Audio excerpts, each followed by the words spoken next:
distance of V over C than the point B. Weierstrass taught us in 1960 that the object does not shrink by 1 over gamma, as people have believed, but it's simply rotated like this.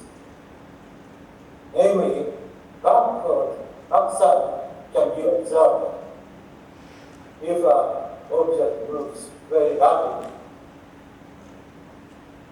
However, in a collision case, the situation could be different. If one considers the case that two rectangular objects move rapidly and meet each other to stop, Lambda predicted in 1953 that the gamma CM becomes real in this case, and the high density region is created at the density is equal to twice 2 times the gamma CM, where C comes from 2 objects. I wonder if this prediction did not contradict with Weierstrass picture for some time, but it seems that this prediction by Lambda was also correct. More realistically, Goldhaber thought this problem in 1978 in nuclear collision. The above figure shows that the nuclear collision is almost isotropic at the very low energies, but on the other hand, at the relatively high energy, the colliding nucleons are forward heat, and these nucleons experience second and third collisions.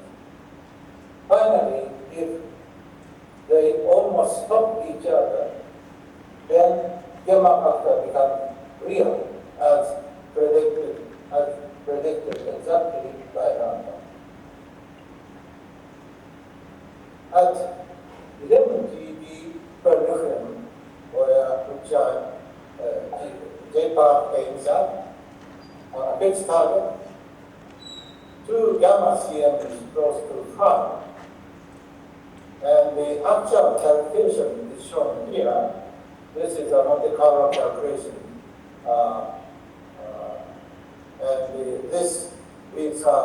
This increases more than the flight. So 6 or 7 times the density can be used.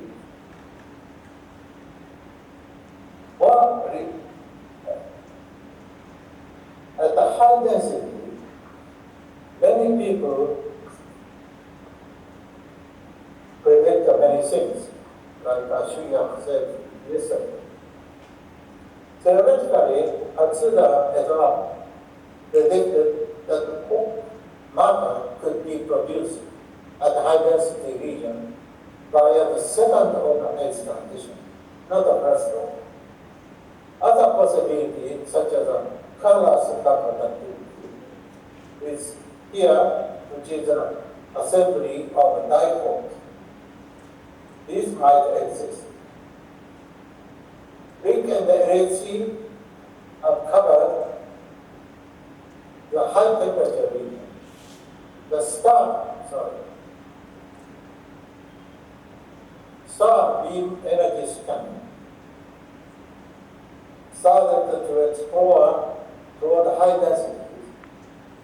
In the future, where GSI, Nika in Russia, and perhaps the JPA heavy ion project are possibilities to draw high density beam.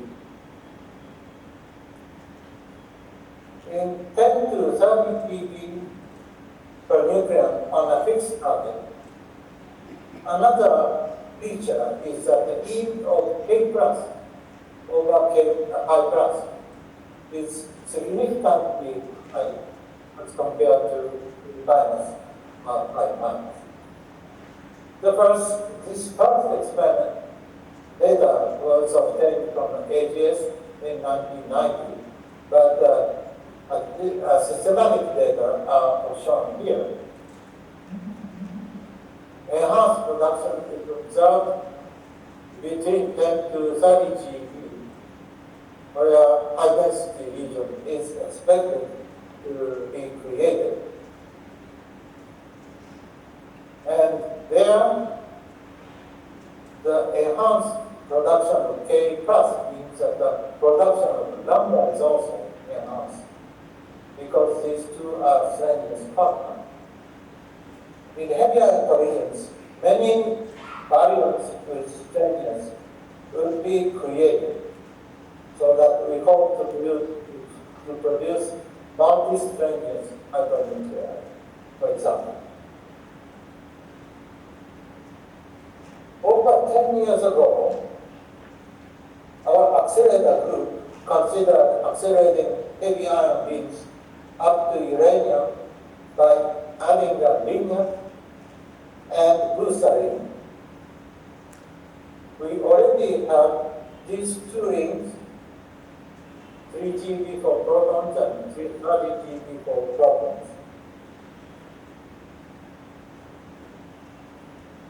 Then the beam will be transferred from here to this point, and then finally here automatically. According to the accelerator group, they can accelerate up to 11 GeV at the intensity of 10 by 11 beams per second, which is extremely high. The schematical design of the heavy ion injector is like this. But the size is different. This is Reinhardt and booster of heavy ion. But the size is much smaller in this diagram. It is a tiny portion of the entire system.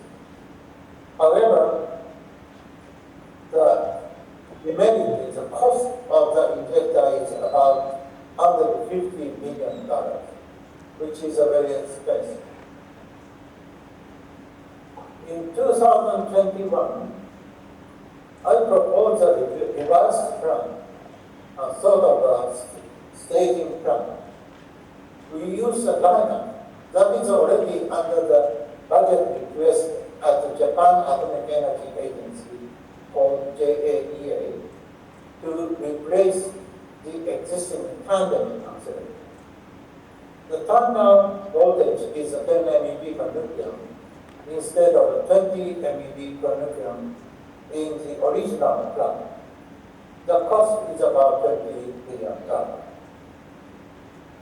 Also, the booster ring will be shipped from AK. This is a 500 MeV proton ring, booster ring. We use that ring because booster is still working for other purposes, whereas the entire AKPS system was already disposed of when the J-Park started its operation. So it is free. We shall use this ring after improving electric power, module system, etc. It will cost at around $10 million. Since we can maybe our project with $30 million, many physicists, including big and LHC persons in Japan, began to work on this point. The entire figure was taken from the future high-density facility drawn by a person named Garatuk in 2019. She is from CMS group. On it, our revised plan is added. Unfortunately, with $30 billion budget, the beam intensity is dropped by 2 orders of magnitude like this. But it is much better to start a heavy ion project at the J-PAR than to wait. This already is not so bad by considering the present detector counting rate. Our colleague, who is working at the LHC, has already presented the initial experimental to the J-PAR Program Advisory Committee to obtain their encouragement in 2021. Let me summarize my talk. J-PAR has been running since 2009 using high-intensity proton beams at 0.8 megawatt at 3 GeV, which is about 10 to the 15 protons per second, and 0.5 megawatt 30 GeV, which is 10 to the 14 protons per second. Intensity will be doubled within 5 to 10 years. In the neutrino program, the center one was determined for the first time in the world. CP violation for neutrino is the current most important subject. Pattern acidity, the impurity implantation by heparin, kaon, or low omega 5 mesons in the nucleus have been studied. Unfortunately, currently, primarily on light nucleus. Therefore, although intriguing results came out, studies on heavy nuclei are done. J-PAR heavy ion project has been proposed to study high density matter. High competition with fair and nika. Very cost-effective scenario is in progress. We all welcome people from India to participate at the J-PAR. And thank you very much for it.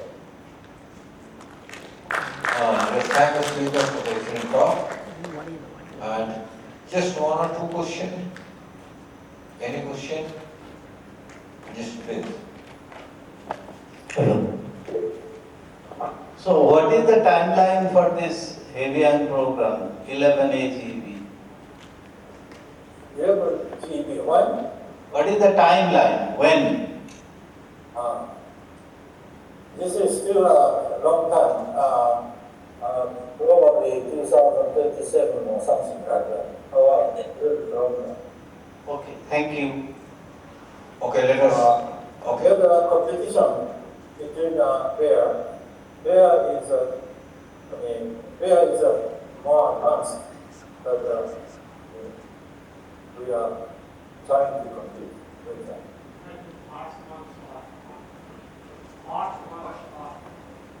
Yeah, Shoji, very good talk. I read your paper, your recent paper about the new version, and I wonder how much, what?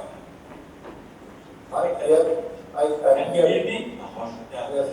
And you wrote that you have this full version, which has the high intensities like FAIR would have. If you wouldn't have the problem with Russia, we would have a higher intensity. Right now, we don't know how this develops. But coming back to your new version, the new version has 10 to the 8 heavy ion beams per spill, right? Yes. But the previous one, what was the plan for the big linac? How much would have been the intensity? 10 to the 11 10 to the 11, but what is it? Particle pulse or particle per second or what? Particle per second. Particle per second. Yes. For heavy ions, that is pretty good. That is pretty good. That is too much at this current detector technology side. Yes, yes. So Okay. we have to reduce anyway. Well, we still keep fingers crossed that both projects will be done in the next few years. Thank you very much.